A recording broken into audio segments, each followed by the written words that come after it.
Hi, my name is Petra Collins. My talk today is on treatment outcomes for DIP clients across Merseyside.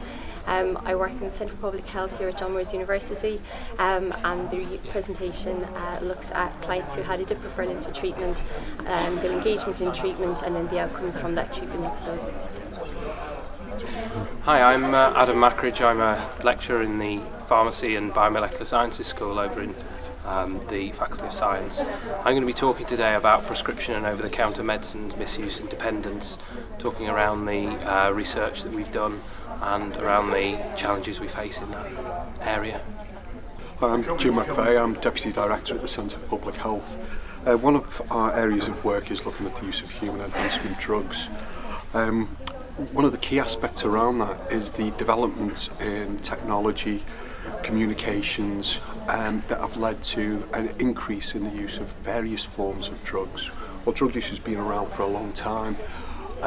It's only in recent years that the magnitude of the use of performance-enhancing drugs to enhance cognitive function, muscularity, reduce obesity, a whole range of self-medications being used. One of the key areas for public health going forward is to get a good understanding of what the motivations are for people, what the drivers are, and how we can best impact on that from a public health point of view to reduce harm. We're here for the, just to make sure, for drug use in the 21st century. We've got a great lineup of speakers today taking us through a whole range of different elements.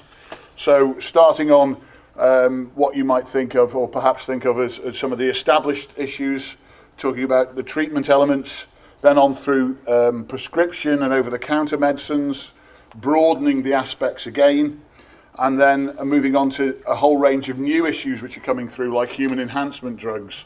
So covering, hopefully, a real range in terms of substance use. I think I'm going to just say a couple of words before I start. I think drugs are one of those things which we always need to return to. It's never going to go away as an issue, and it's always refreshing itself. Even at the moment, we're talking about new drugs, legal highs coming through. We're talking about legislation. What do we do with people who've got substance use problems? With a whole raft of discussions from the criminal justice element, which the treatment or the criminal justice, moving on to decriminalisation of different elements.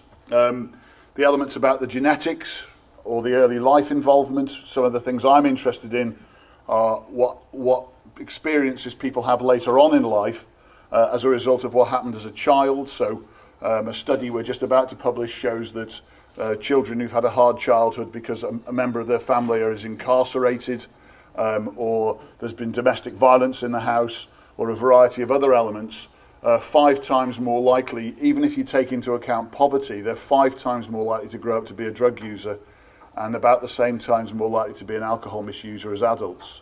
So the whole issue about early life and how that has an impact. There's also globalisation, and I'm sure that'll come through today. So work I've been involved with has been looking at how drugs came across from places like Ibiza, when we're looking at club drugs, but really now there's so many other things about the movement of drugs from being illegally produced pharmaceuticals and others in places like India and China, and even the movement in drugs here. And I was at a meeting in Cumbria yesterday where people were talking about how gangs from Liverpool are exporting drugs all over the UK. So there are elements like that. So we have the old drugs, we have the newer drugs coming through, like ketamine and ecstasy, which have been here, and even newer ones like the legal highs.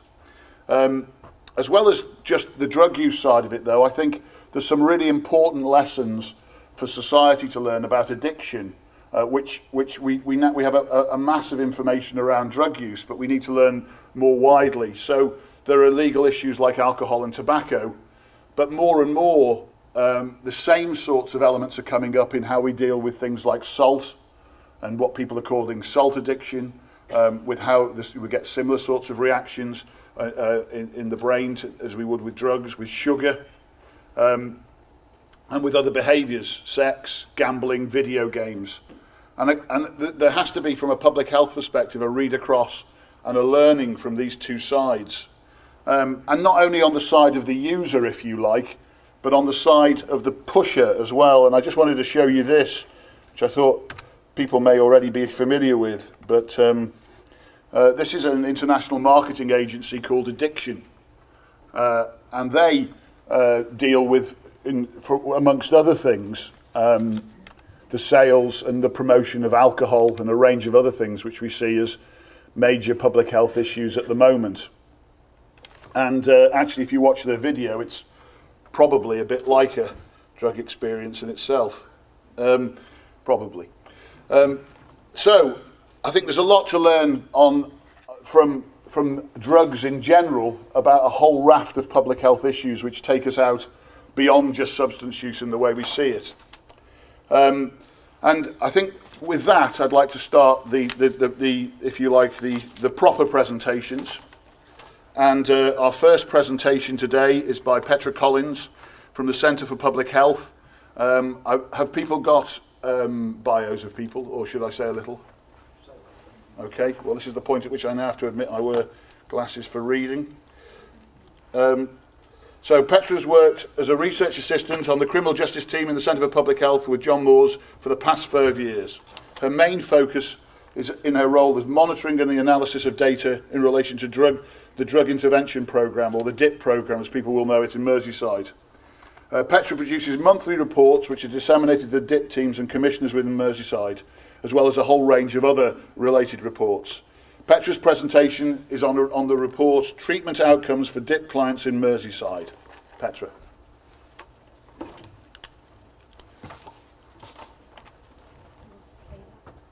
No, not so. Pop me back here.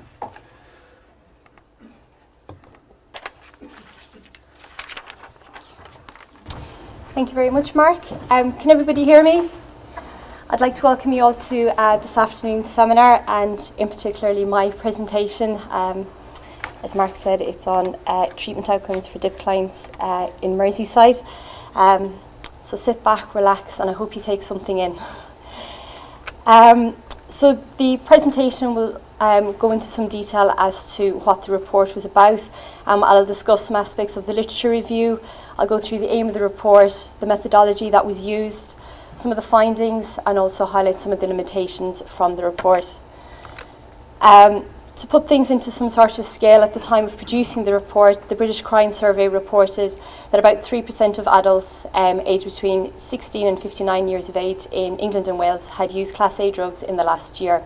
And the main drugs used by this group of people was cocaine, any form, whether it was powder cocaine or crack cocaine, ecstasy, and opiates. Now, it's commonly understood that this form of survey doesn't really represent the crack and opiate population particularly well. So in 2009-10, there was estimated of just over 300,000 opiate and crack users in England, and in the northwest, this was about just over 50,000. You notice I've used OCUs and non-OCUs, and just some of the terminology is recently adapted. This is expressing what is meant by opiate and crack user. So it is those that were perhaps formerly called PDUs or something similar.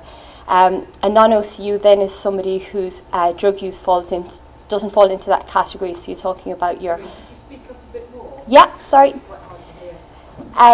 So your non-OCUs would incorporate your powder cocaine users or anybody else who doesn't use crack or opiate as their main drug.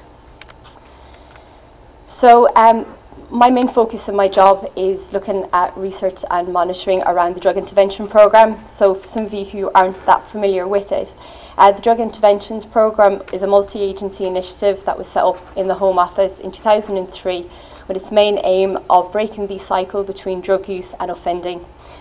It supports the current drug strategy that's been in place since 2010. And it's a very important engagement opportunity, in particularly for those hard-to-reach clients who, through other routes, might be quite difficult to get engaged with into treatment. It incorporates a very holistic support system for clients who do opt to engage into treatment, and it covers such elements such as harm reduction interventions, overdose management, to your more generic support systems such as health, independent living, and financing or managing your finances. Traditionally, when DIP was set up, its main focus was to target your OCU client group because they were deemed your more problematic and harmful to society. But more recently, it's also proved to be quite a good way of getting contact with your non-OCU clients, and through their assessment being able to see whether they're suitable to go onto a DIP caseload or else to get put onto caseloads or other sort of agencies towards stimulant intervention. Another element to our report incorporated what's termed a structured drug treatment. So it includes, it's broken up into 4 tiers, tier 1 to 4, and structured drug treatment normally covers treatment that falls into tier 3 and 4, which covers your structured community-based drug treatment or your rehab or inpatient services. A lot of the data on drug treatment in England is captured by NDTMS system, which is your National Drug Treatment Monitoring System, and we were able to match some of our data onto this system for our report. Also running along the back of a client's treatment journey is this idea of a TOP, which is a treatment outcomes profile. It's a 20-item, one-page kind of profile split into 4 sections that the client fills out at the very start, during regular review stages, during their treatment, and also at the very end. And I'll go into a bit more detail as to what that involves later on. So there is much research around the globe and locally to support the effectiveness of drug treatment accessed by drug misusing clients. There's been studies done in Australia, the US, and more locally in the UK.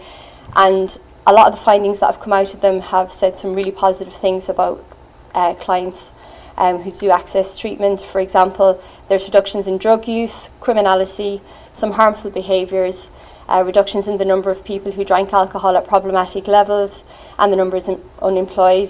There were improvements in abstinence from illicit drugs, in general health, and also social well-being.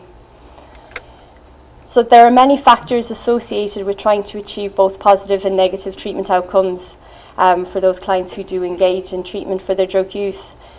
These include length of time in treatment, the age of the client, whether it's younger or whether it's older, that might contribute to a positive or negative outcome. The gender is also an issue. Drug treatment can be seen as a very male-dominated environment, and some data suggests that perhaps females are underrepresented in that environment. But more recent study has said that actually women are quite well represented, but that they actually engage better and have better outcomes than men, which is quite positive. Other factors which include offending, the types of offences that these individuals might initially carry out to be brought through the criminal justice system. Some offences are more likely to be more towards your OCU group than your non-OCU group. And then other factors such as accommodation or whether they're in employment. So having gone through a lot of the literature, I've realised that it's a very complex issue, that there is no straight, answer to what kind of helps something be a positive or a negative outcome. There's a lot of discussion on it. You can find some papers that are very much saying this is what gives a positive outcome, and then something else might contradict it. So there's a whole debate out there at the moment. More recently, there was this idea of recovery enablers, to sort of that if individuals had these elements in place, that they were less likely to go back to a lifestyle of drug use.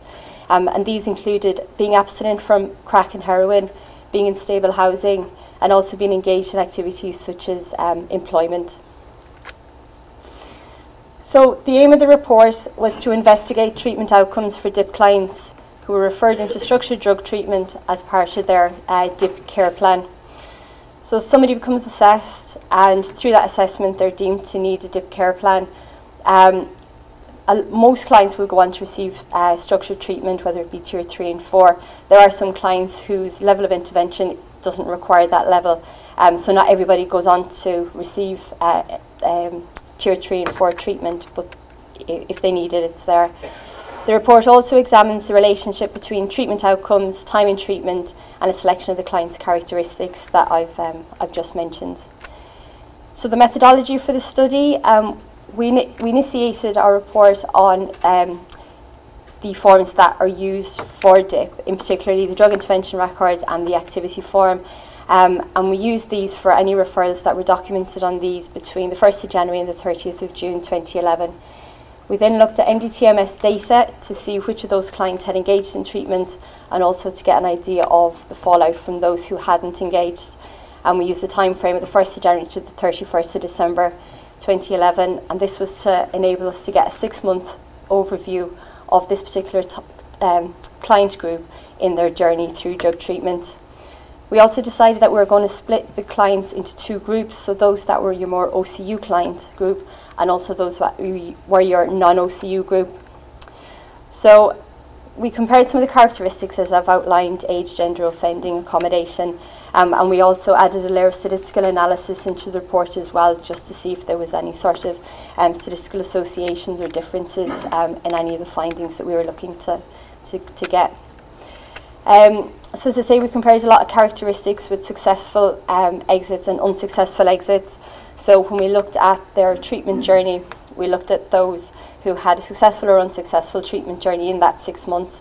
If clients were still active after that 6 months, we removed them from the study because it wasn't our main focus of the report.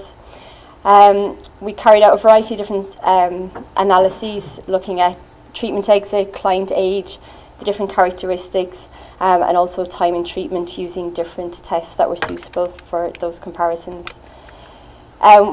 We also looked at top data, and in particular the number of days drugs and alcohol were used for the client, their psychological health status, physical health status, overall quality of life, number of days that they spent in work or in college or school, and also an indication of whether there was any acute housing problem or risk of eviction.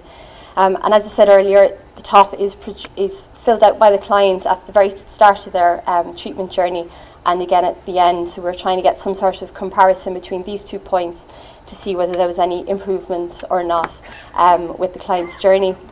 So again, we use statistical analysis on this as well. So some of the findings, here you've got a table that outlines 5 areas within Merseyside and the number of DIP referrals that were recorded for the time period covered in the report. You can see there's different sort of numbers of clients, and that's just respective of sort of level of DIP in each of the areas. So you've got columns of number of DIP engagements and those that didn't engage with DIP.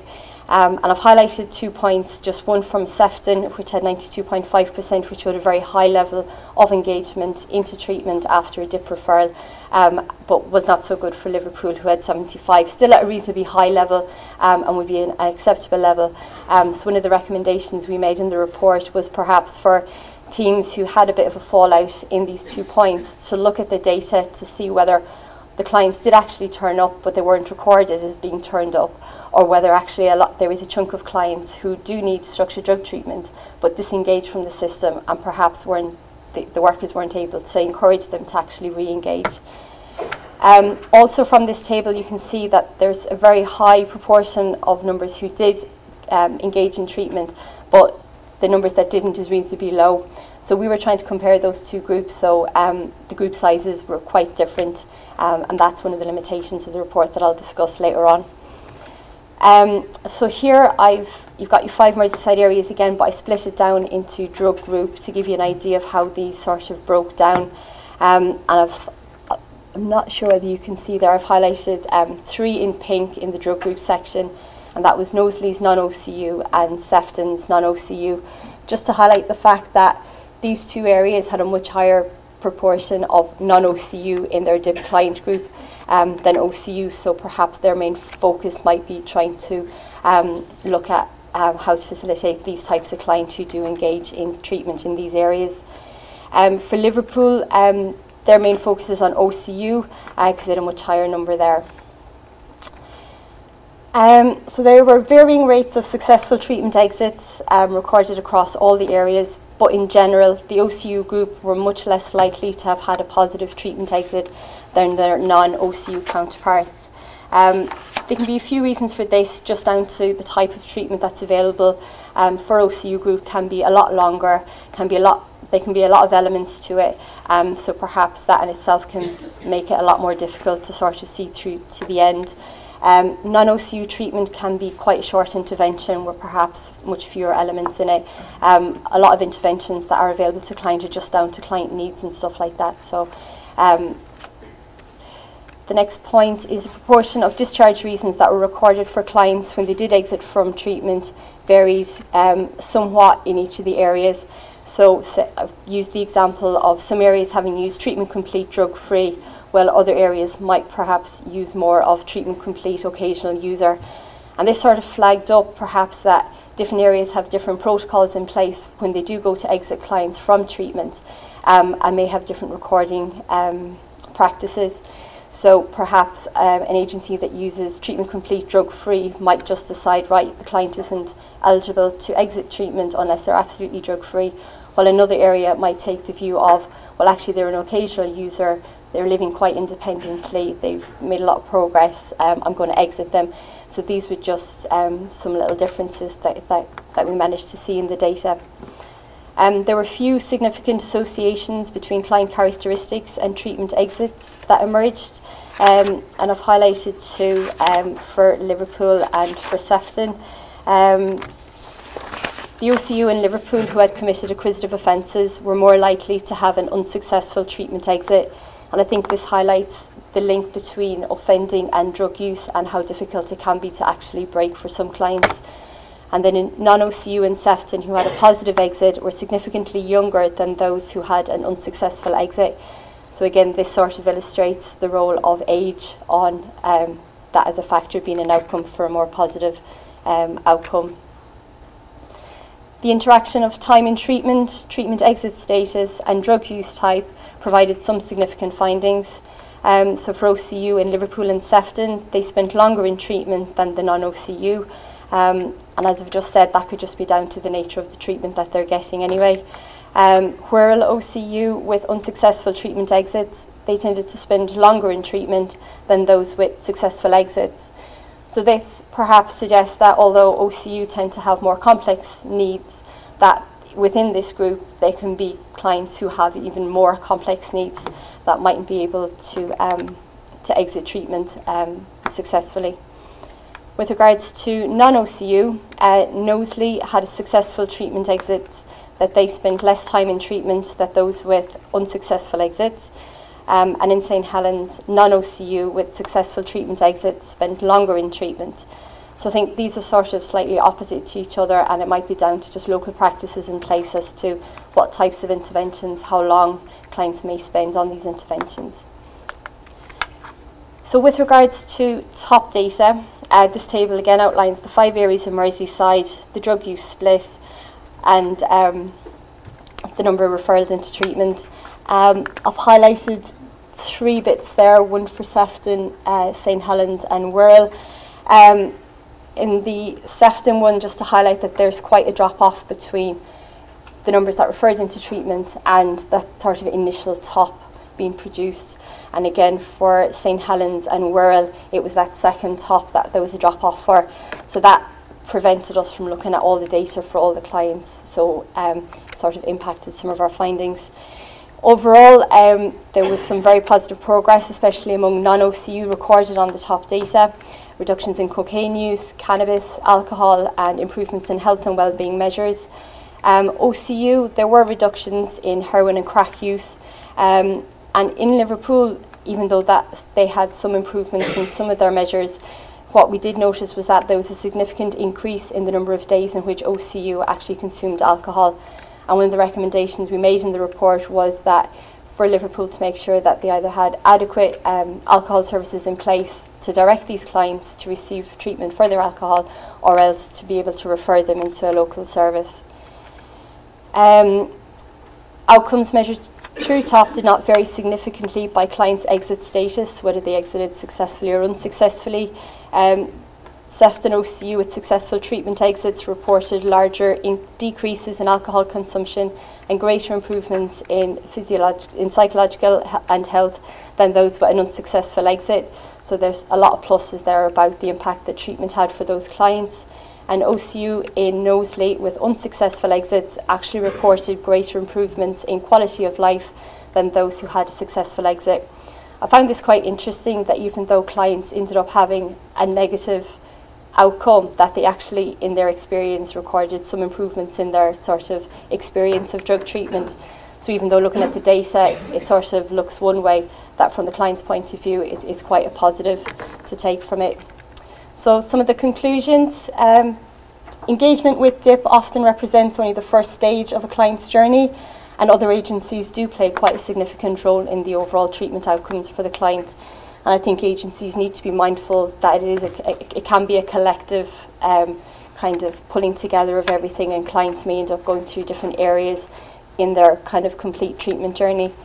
There were some positive outcomes for non-OCU clients, and these are very encouraging, and I think examples of best practice should be shared with other areas, and I think also just general communication about how things work or don't work, I think should also be encouraged. There were some evidence of positive outcomes for OCU. They weren't very many, but it does highlight the fact that it is still a very complex issue and there is no sort of quick fix. And we also found that the segregation between OCU and non-OCU undertaken for the report did allow for detailed examination of these two groups to be examined. And it was also useful at being able to discuss these with commissioners and agencies that deliver drug treatment locally.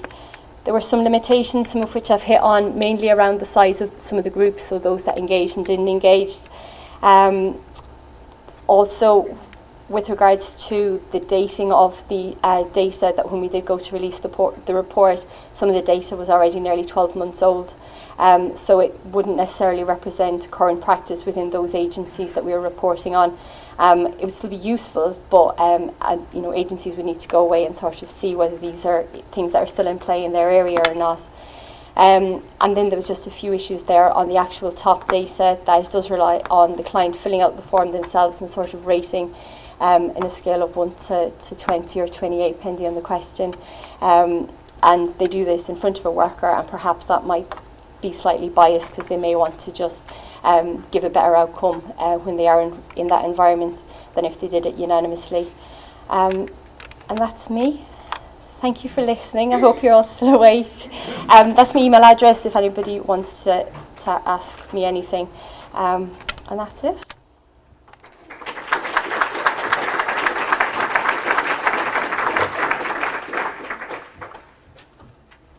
Thank you very much, Petra. There will be time, hopefully, for questions at the end, so we'll try and protect that. The second speaker today is Adam Mackridge, who's Senior Lecturer in Pharmacy Practice in the School of Pharmacy and Biomolecular Sciences. Adam is a researcher and lecturer at Liverpool John Moores University and a practicing community pharmacist. His main research interests are the role of pharmacists in harm reduction around substance use and the misuse and abuse of prescription and over-the-counter medicines. Adam's presentation today is Prescription and Over-the-Counter Medicines, Challenges in Dependence and Misuse.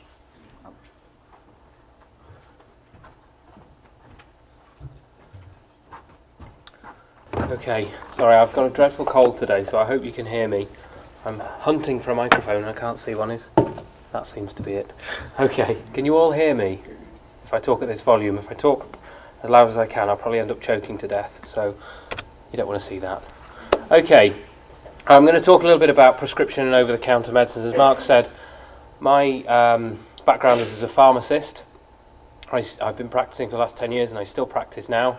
And over-the-counter medicines is a particular issue in pharmacy in terms of the potential for misuse. And I actually wrote an opinion piece a few weeks ago in the Pharmaceutical Journal about our approach to it as a profession being very much focused on stopping people getting hold of it, which fits very nicely with the war on drugs mentality around illicit drug use, and we know how effective that's been, or not. But my interest around this area has sort of started when not long after I qualified. I've seen people with problems around misuse of prescription and over-the-counter medicines. I'll just call them medicines for the rest of this talk. But I'm really talking about them all unless I specify. These are often misunderstood. There's a lot of ground that we've got to cover before we can really resolve a lot of these problems, because we don't fully understand where people are coming from sometimes, and actually there's a large hidden population in this particular area. So I'll talk a little bit about, do a whistle-stop tour of this particular topic, and I'll talk a bit about some of the research projects we've done in the School for Pharmacy. So, what am I talking about specifically? What sort of types of drugs? Well, benzodiazepines and what we call the Z drugs, zolpidem, somatriptan, that sort of thing. Not somatriptan. my mind's gone blank, Zopiclone, that's what I'm thinking of. The hypnotics used for anxiety and insomnia, that sort of thing. They've been around for a good while. Benzodiazepines replaced barbiturates. They were these wonderful new drugs that weren't addictive. Brilliant. Unfortunately, they were addictive, but by the time we realised that, we'd given them to everybody in large quantities. So then somebody came along with the Z drugs. Fantastic, we've solved the problem again. We've got a new drug. We can replace all the benzodiazepines with this wonderful non-addictive, oh dear, it turns out that's addictive too. And we keep prescribing these products in large quantities to patients, and we've got a large population of the public in the UK who are using these products on prescription, and they are dependent on them, and it does affect their quality of life. And this is aside from people who are using them more illicitly, buying them illegally, obtaining them through other routes. We know that benzodiazepines are misused widely by illicit drug users as well to counter some of the withdrawal effects of their medicines, etc., of their drug use, etc. But although that's part of this, I'm actually quite interested in the people who don't have an illicit drug use as well. These are people who just use these products, okay? Antidepressants, there's been a load of stuff, a load of publicity in the past few years about certain antidepressants and their addictive nature, and there's a number of self-help groups around for patients who have been prescribed antidepressants and have consequently become dependent on them and have had major problems in terms of their quality of life when they've tried to come off them. They've got side effects while they're using them. When they try to come off them, they're actually feeling worse than they did before they ever went to their GP in the first place. We talk about some of the more familiar stuff like opiates. In North America, Canada, oxycodone is a very big problem, particularly in Canada, where poor prescribing in some of the areas where there's a lot of unemployment has led to whole towns becoming addicted to oxycodone, and you've got some poor GP there struggling to deal with the social issues they have, and basically just issuing oxycodone scripts to everyone, all and sundry. We also have problems with MST as well. In the UK, we don't quite have the same problems they have in North America, but I wouldn't be surprised if it's not going to increase, and it already seems to be to some extent. But as I say, this is a very poorly understood area, and we don't have a lot of data about how much these products are being misused. Stimulants, I won't talk a lot about this, but methylphenidate and modafinil can be used as cognitive enhancers. I'll talk a little bit about that, but only a little bit because I don't want to steal Jim's thunder, and he's going to talk to you about performance enhancement later. And also in the performance enhancement camp, we've got phosphodiesterase type 5 inhibitors, which is a nice big mouthful, but it means Viagra basically, and the similar drugs. Okay, so people are misusing those. In some cases, they're again treating the side effects, if you like, of their illicit or other misuse, whether it be alcohol or some other drug misuse, causing impotence, and they're using these products to counter that.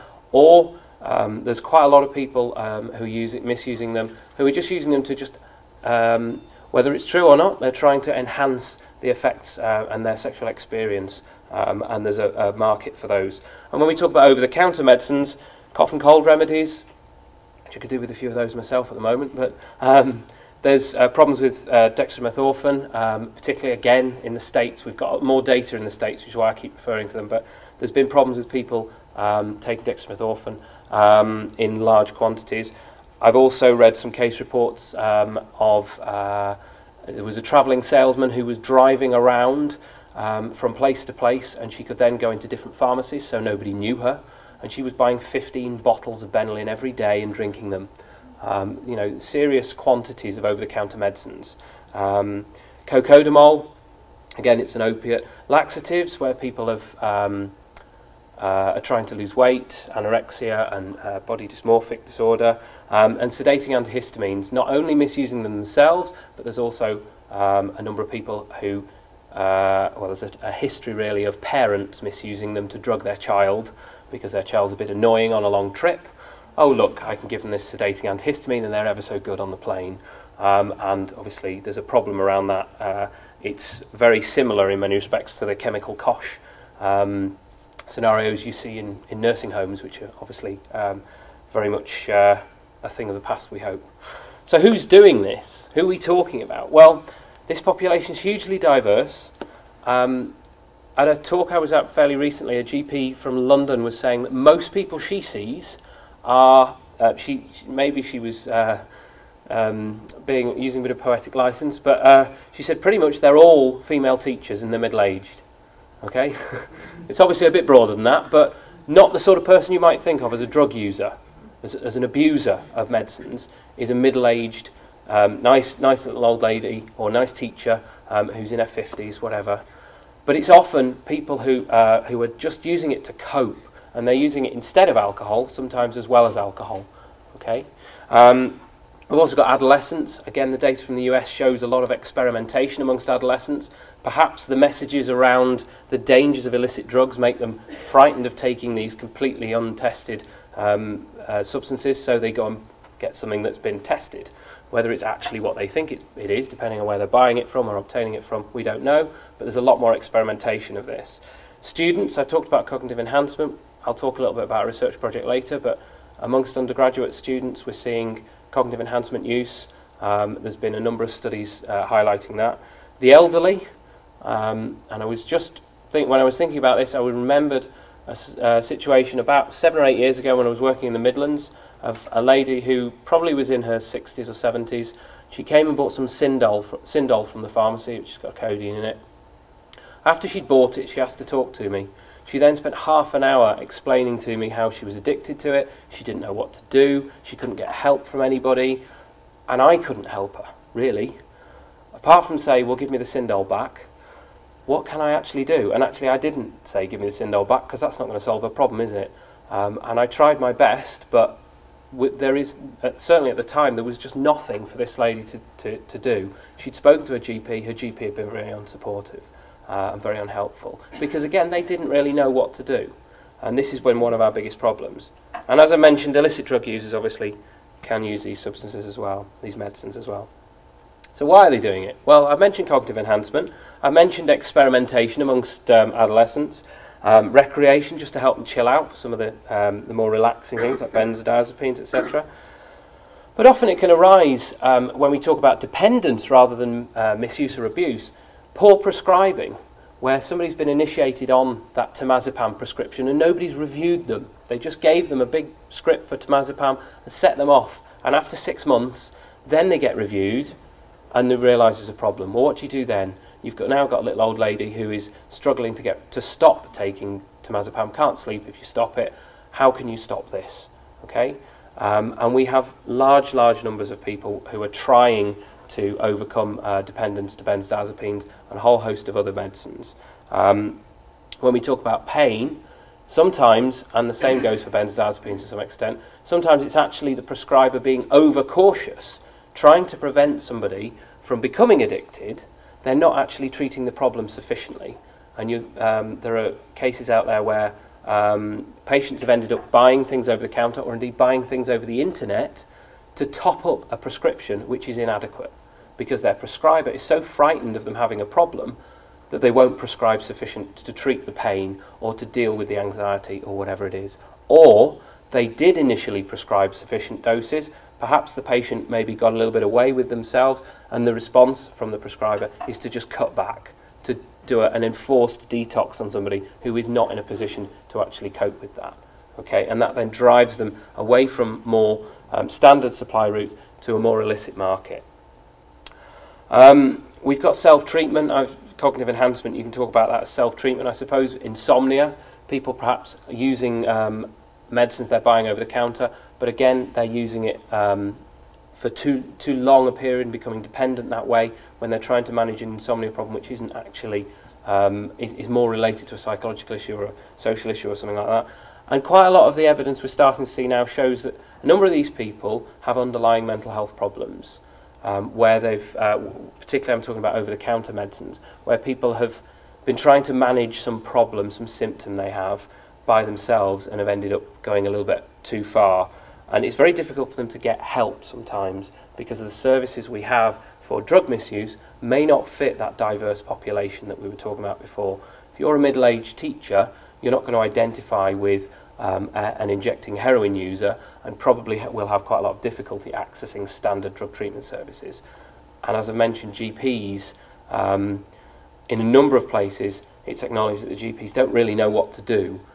Even if they want to help, even if they're prepared to help, they're not really sure what the solution is for for individual patients, and that could be a real problem. So in terms of where they're getting it from, there's quite a lot of evidence to show people maybe deceiving prescribers, lying about symptoms to get prescriptions, or shopping around out-of-hours services. Same goes for pharmacies when we're talking about over-the-counter medicines. They're stealing the products, they're getting them from the proceeds of theft, you know, they're buying them from somebody who's stolen them, buying them over the counter if it's over-the-counter medicines, or under the counter, if we talk about those pharmacies you may have seen in the news a little while ago selling prescription medicines in London. There was a few, I think it was 9 pharmacies were caught out by Panorama in London. The internet, it's not difficult to find almost anything on the internet these days. Whether what you're buying over the internet is actually what you think it is a whole other question. But some of the time it may well be. Other times it could be something far more dangerous in many respects. From friends. A very helpful friend may well be supplying somebody and getting a continual prescription that they're no longer using, or they're only using partially, and they're passing on the medicines to their friends.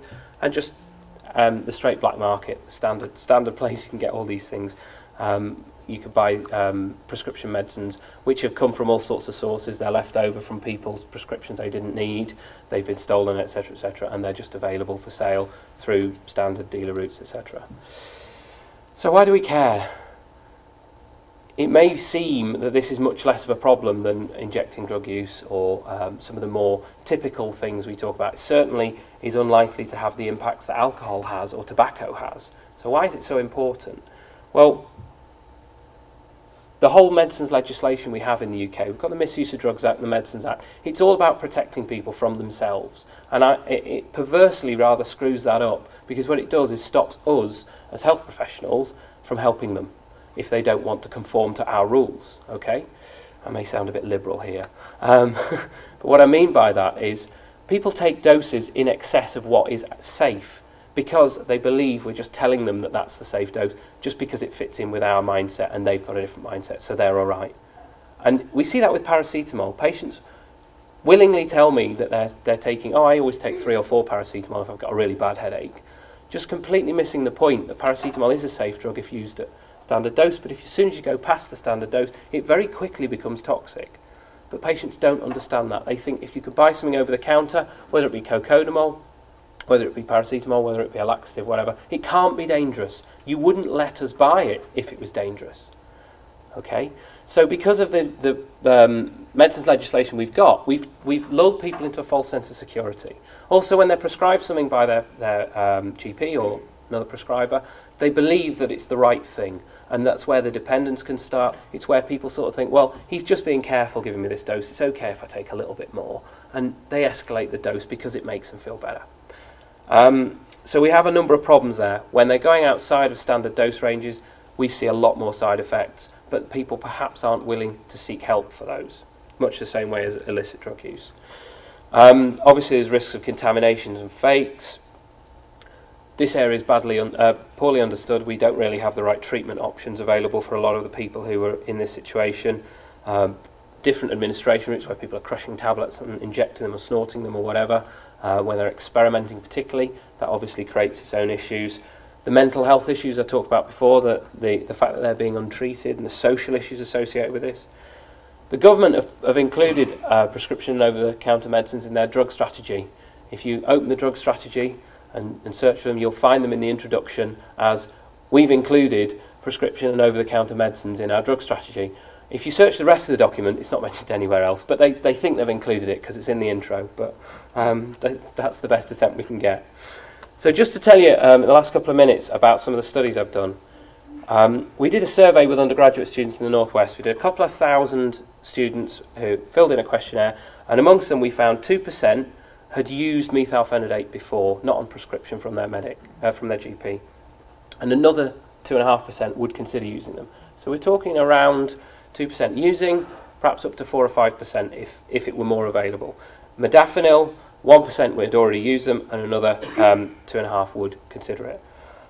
The reasons they gave for using them and considering to use them is just have fun, stay awake, to help me study, improve my concentration, help me get through the day. So this is students, hopefully intelligent people, you'd think, universities in the Northwest. They're using these substances really as a quick fix. And then we're getting them from from fellow students, family members, prescriptions themselves that were deceiving their prescriber, etc., etc. We went online, we looked at web forums about cognitive enhancers and looked for prescription medicines there. We saw that people using these sites were from all over the world, from the UK, from Sweden, from Greece, from North America. And again, they were using them concentration, improve their memory, help them stay awake.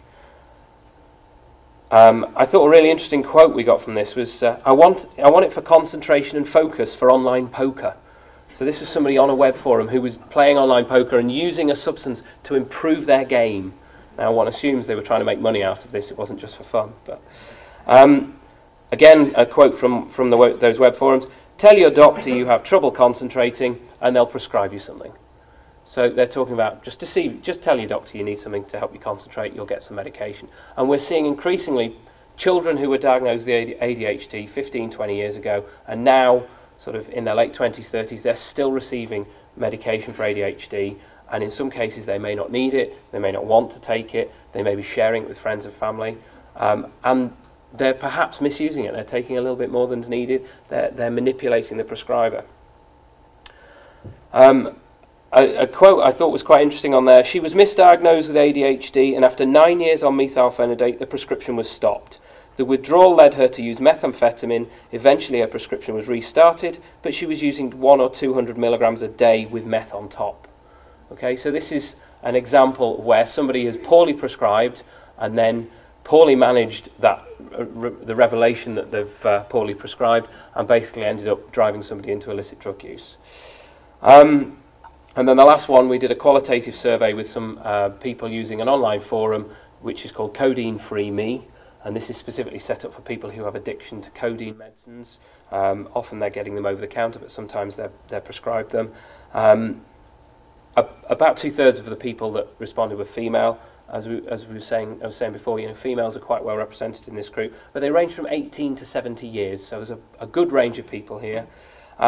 A lot of them started off using it as for therapeutic use. So they're buying some cocodamol because they've got a headache. Then they start taking it a bit more often, maybe every day, and then they're taking it 2 or 3 times a day, 4 times a day. Then they find if they don't take it, they feel like crap, so they take a little bit more and a little bit more. Part of the response to this has been to formulate the medicines with paracetamol and with ibuprofen and with aspirin over the counter so that people won't misuse them if there's a dangerous drug in there with them, will they? Well, I've seen a case of somebody who was taking 96 ibuprofen, 200 milligrams every day, so they could get sufficient codeine until they completely ulcerated their entire gastrointestinal tract and ended up admitted to hospital and very nearly died. They'd lost 5 stone in weight, and that guy was 19, and he'd started off with a headache. But just a couple of quotes from there. I told friends and family I had back pain, they'd get scripts for me. I even paid people to do this. I started buying it illegally when my psychiatrist and GP would no longer prescribe me any kinds of benzodiazepine. I had to keep increasing the dose to stop feeling sick and having anxiety. I ended up taking it just to feel okay and calm for a couple of hours. So those are quotes from people who started off predominantly taking something for a therapeutic reason, prescribed by a GP or recommended by a pharmacist, and they have ended up dependent on these medicines. Okay, thank you very much.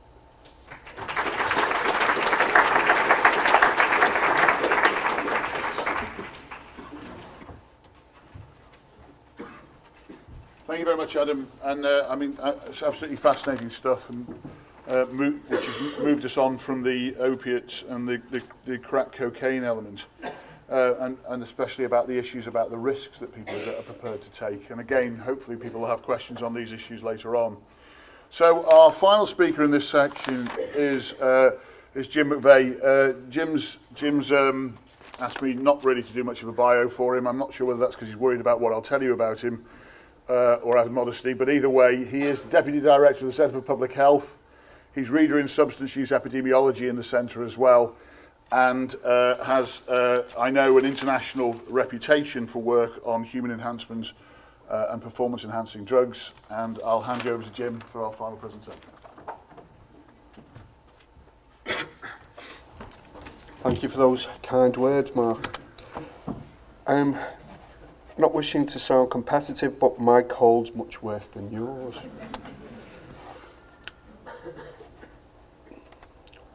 I'm going to talk about the issue of human enhancement drugs. I mean, for well over a generation now, people have commented on the fact that we live in a society of a pill for every ill, concerns about the over-medicalisation of our society. I'm not talking about that because it's gone a stage beyond that. It's got to a point now where I think we're exploring issues about better than well. And by that, I mean, corrupting Sandwell's definition, basically it's chemicals being used to increase beauty or effectiveness.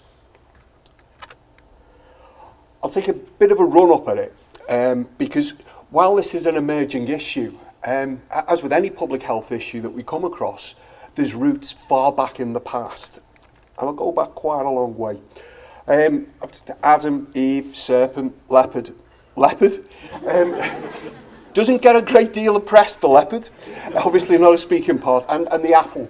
And I suppose this is right the way back. The drive for enhancing ourselves, to improving the condition of humanity, in this case through the use of knowledge from the tree of knowledge through the apple. This one here, a medieval picture by Lucas Cranach, the Fountain of Youth. We see on one side the old, the ill, the infirm going into the Fountain of Youth. On the other side coming out, beautiful, refreshed young people.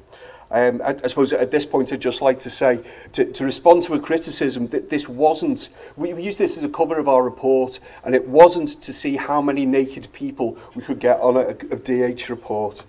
Although I think it'll be a long time before anyone takes that record from us. We go through to the early 20th century. There was a lot of talk of the patent medicines or secret remedies, and this is like when people had travelled from town to town with their snake oil, saying, we have a cure for this, we have a cure for virtually everything, from those things that we'd considered trivial right the way through to life-threatening. Also, we saw the emergence of things they classed as male weakness, which I'll come back to. Also, the elixirs of life, so those real well-being drugs. It got to the extent in the United States where they used to call them sucker lists. I suppose nowadays we call them databases. And they 500,000 names of people who'd bought these products for lost manhood or male weakness, which are terms which we would now use as erectile dysfunction, premature ejaculation, impotence, little willy, I can't remember its proper word, those kind of things. To the extent that the British Medical Association published secret remedies, and they pulled together what the drugs were, what they cost, what they contained, what the concerns were. So when we put our human enhancement drugs report together last year, that was the first time that this had been attempted since 1909. And there'd been significant changes during that period. This is from the 1930s. These are mostly pulled from the Daily Mirror. I think it was right the way across newspapers at the time, but they just happened to have foolishly scanned all their early newspapers in. And we see adverts, it's quite crude terminology. She was too fat. And it portraying how to actually be that person you want to be, you need to change yourself and you need to use their product. A lot of sort of playing on people's guilt, playing on insecurities, and also playing on buying into a lifestyle, the same sort of things that we see in magazines now, that do this to yourself, get this tan, get this shape, and you'll have a fantastic holiday. So it's about buying into something. So when reducing, it's paramount important to use a scientific treatment. This was scientific. It used laxatives and thyroid extracts. So thyroid sped up your whole metabolism, could kill you. Laxatives, you don't need me to tell you. Another one, DMP, dinitrophenol, same sort of advertising techniques, saying how it can be done without any of the things that those old foolish people think you have to do to lose weight. Literally burns fat away. It's true. Yes, it's true. It does burn fat away. It's a metabolic poison, and it speeds up your whole metabolic rate, and you cook. You lose lots of weight. It has a very narrow therapeutic window. So it does nothing, works really well, kills you. There's not much in between, but it's still really effective. And it did kill people, and it was banned. It's a byproduct in the photography industry, and it's very toxic. One of the main things to actually impact on medicines, the control of medicines, and how, as we heard from Adam, how we actually deal with pharmaceutical products happen because of disasters. This is one sulfanilamide, and it wasn't the active ingredient that caused the deaths, it's what it was contained in, the glycol that was in it. And that killed 34 children. What is really concerning today is still hundreds of people each year die in Africa because that is still used as products that are sold in Africa and in many parts of the developing world. But in the developed world, it made stringent changes. And probably most famous of all, thalidomide, which resulted in tens of thousands of fetuses being damaged. And again, after the fact, a lot of things were put in place. Current situation. What we've been looking at and trying to categorise are the different areas of human enhancement drugs. Some of these you're probably more familiar with than others. Obviously, probably the most well-known, the most researched are the ones around musculature, the anabolic steroids, growth hormones. Then other ones to do with weight loss, those dieting products, skin and hair products, so to make you to increase tan, to reduce melanin levels, and to impact on hair growth or rejuvenation of hair growth, sexual behaviour and cognitive enhancements, as Adam's mentioned. I'll focus on musculature because it's the most well researched and it's the ones where I've got the most slides for. What do we actually know about steroid use in the UK? If we pick out the main characteristics, well, we don't know that much, but it won't stop me talking for a bit.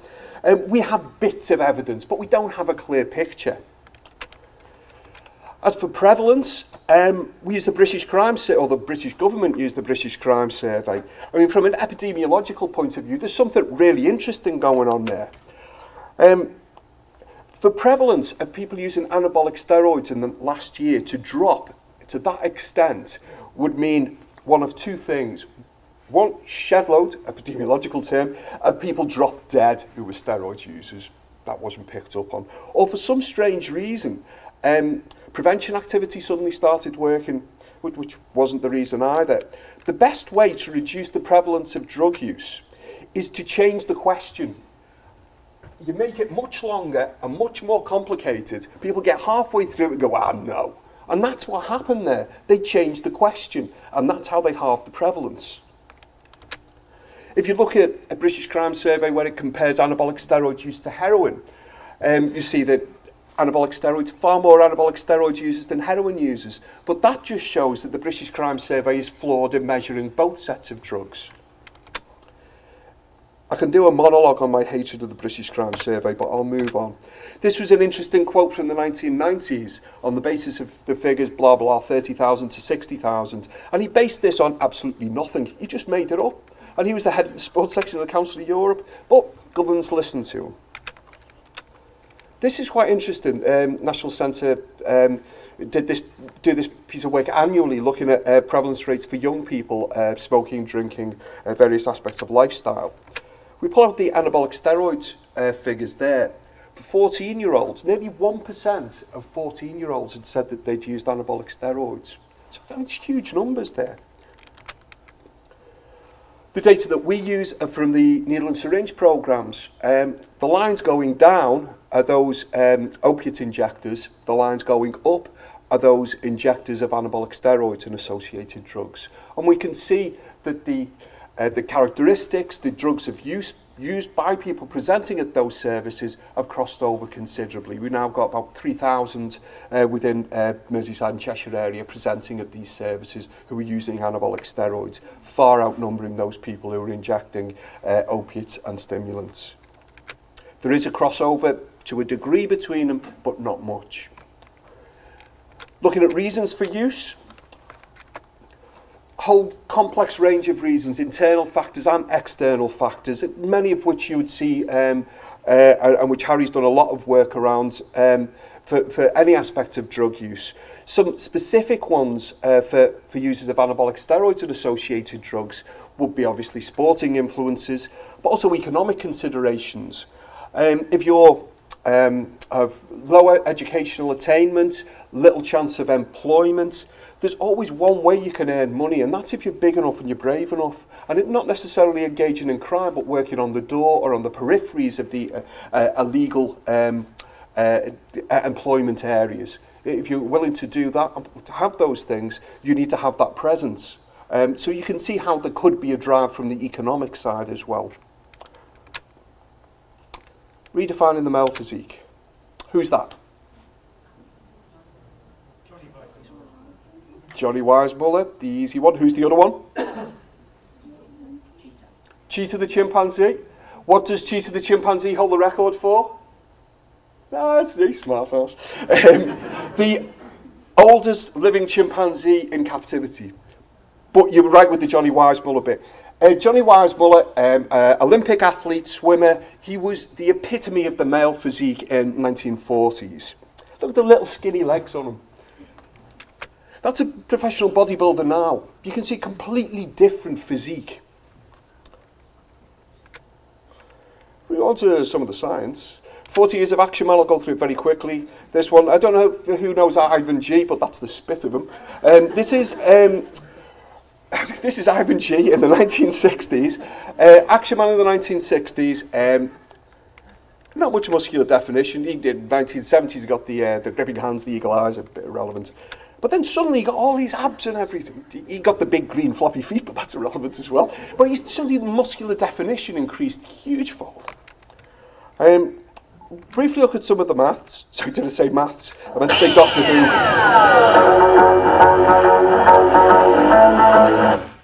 Seamless. Cybermen, 1964. Cyberman in the last series. Huge difference in their physique. Scary? Very scary. Dalek, 1964. Dalek now. Look, he's even got those lat muscles that bodybuilders have. Queen of the Eight Legs, 1972. Actual size, not too impressive. The Rachnos, 18 foot tall. If you compare the Rachnos to the scariest thing to come out of the 1980s, that's just how... Silurian, 1967. Recent Silurian. All right, she's not bigger, but she's much more attractive. I think you know what I mean, Mark. Reasons for use. If you talk to anabolic steroid users and why they use, we spend a lot of time looking at the psychological drivers and motivations. People use them because they tend to get what they want from them. They quite often get some extra things that they don't want from them, but they often achieve what they're after. And you get a lot of positive accounts that people give around it. You could say that those people who get the negative effects from them are much more likely to stop using. It's summed up by some of Andreas Kimmergaard, one of the quotes he got. People do seem to get what they want from them. One of the complications are the number of different anabolic steroids that there are. It's not simple that people will just use one particular active agent. They'll use a whole range of them. And it's not just the anabolic steroids, it's all the drugs that go along with them. All the growth hormones, HCG, and all the drugs that are taken to counter the side effects, and in some cases drugs to counteract the side effects of the drugs that are taken to counteract the side effects. It gets messy. So we'll leave that and look at weight loss. Sibutramine. Again, it's worth looking at this packaging. You see on it there, laughing before at those early 1930s pictures. This is sibutramine. It's a banned substance now. It was being prescribed as an obesity medication until relatively recently. Here's another one. And you compare that to the picture before. We're still using, those people who are supplying them are still using the same marketing techniques that are being used in the 1930s. I mentioned DMP earlier on about how toxic and dangerous it is. This was from the BBC News a couple of months ago. It's re-emerged. It was banned in the 1930s and it pretty well disappeared, hadn't been mentioned until probably in the last decade or so. It started to take hold again. And it's mostly because of information sharing on the internet. And it's quite easy to be to tell half the story. Yes, it is very effective weight loss product and it can kill you. Your voice could just trail off towards the end there. It's quite a powerful sales pitch.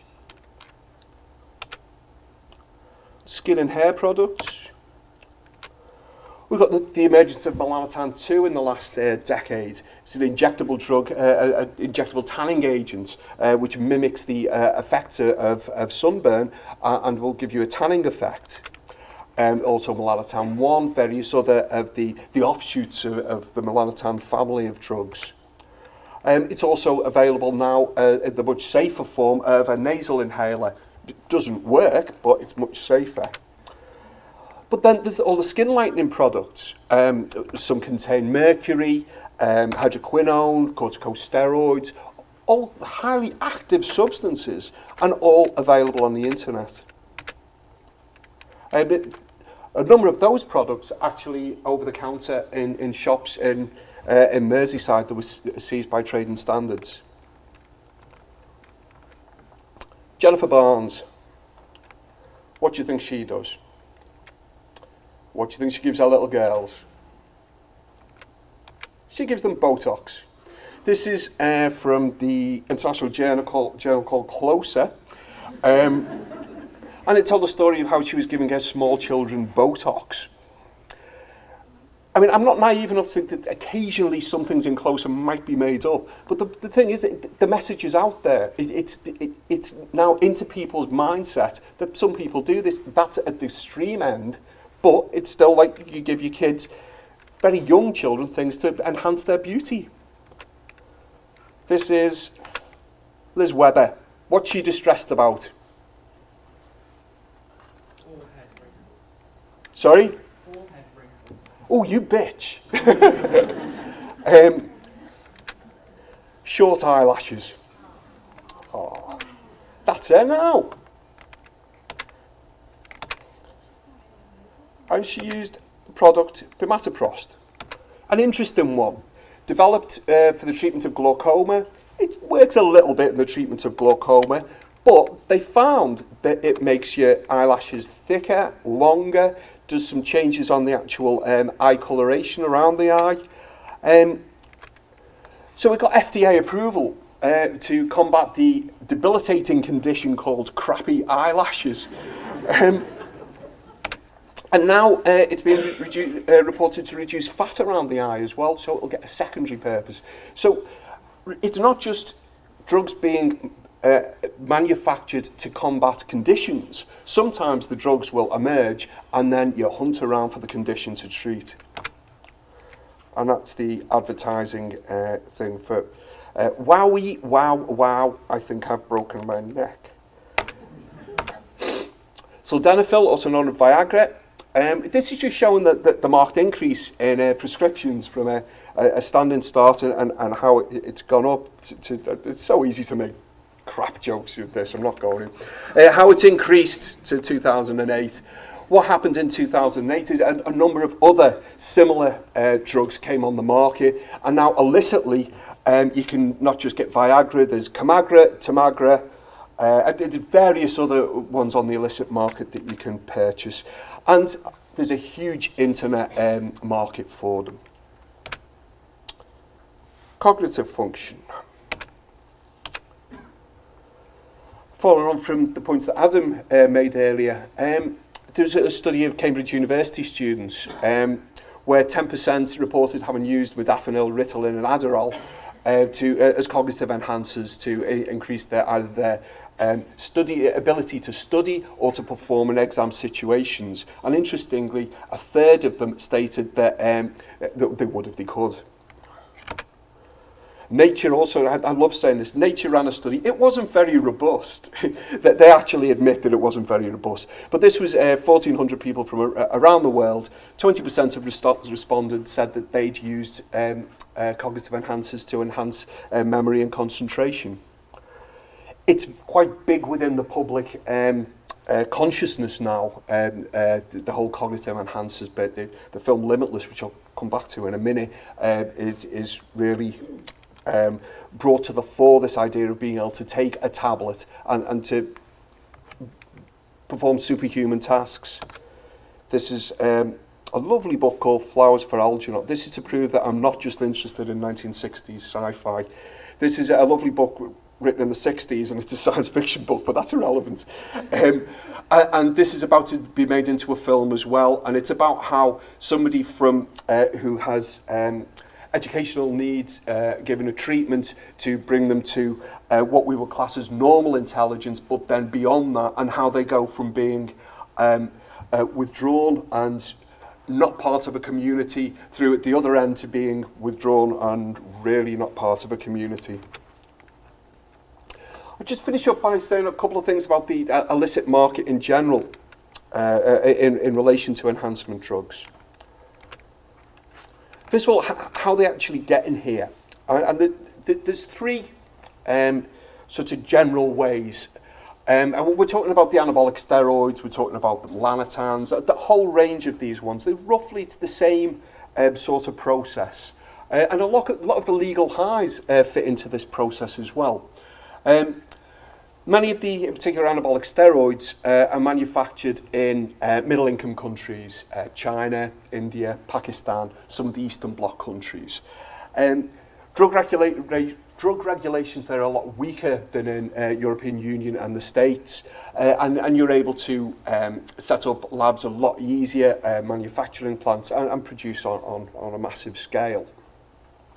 The other main way is manufactured in the UK, and these will be in underground labs. This could either be where they're manufactured from the base chemicals, but much more commonly now that the chemicals are brought into this country from China in particular, put together here into the formulations that are required and packaged and sold here.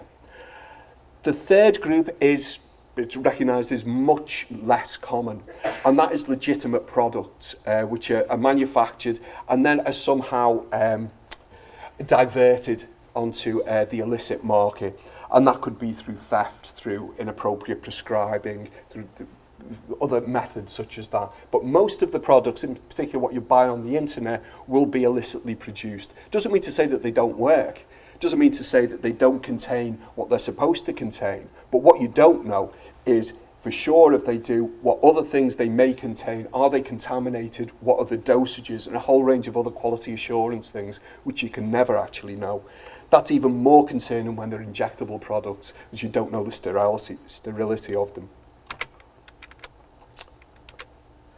This is, I don't know how well you can see this, but this is an advert from on the internet for melanotan. Make your mother even more beautiful this Mother's Day. Nothing says, I love you, Mum, like some contaminated injectables.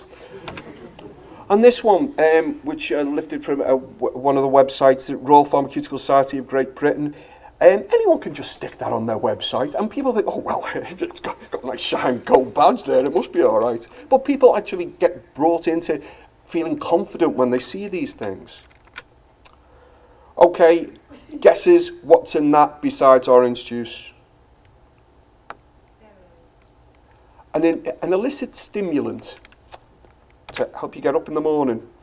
Also to help you get up in the morning, Maxman containing Viagra. Future. I didn't mention this particular group, the mood and behaviour. It doesn't sit comfortably with the others. All the other ones are very functional categories of drugs that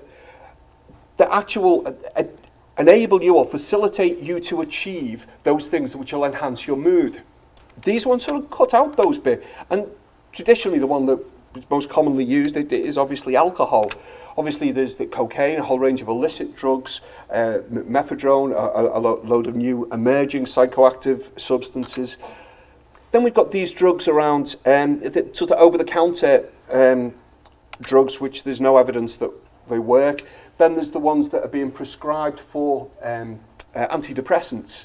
The idea that using them will enhance your mood in some way, to make you better than mentally well.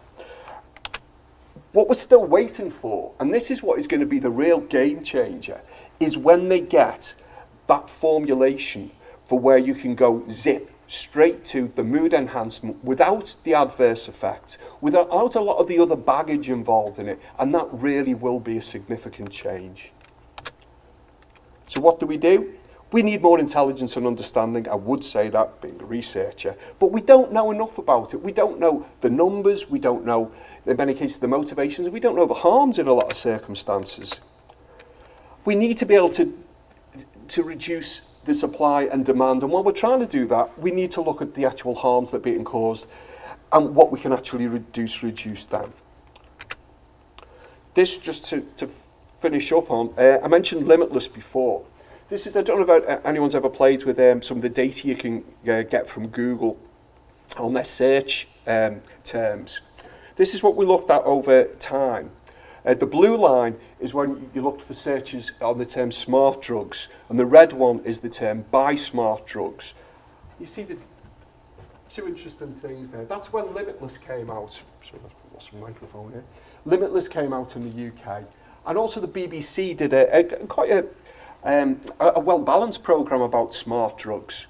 And we see a real spike in interest, not just in the smart drugs, but in buying those smart drugs. So it's not just about information alone. We have to think about how people use that information. We need to manage expectations. This seemed like a really good idea when I put it in, but it's a bit surreal. It's a well-known 1930s Spanish journal.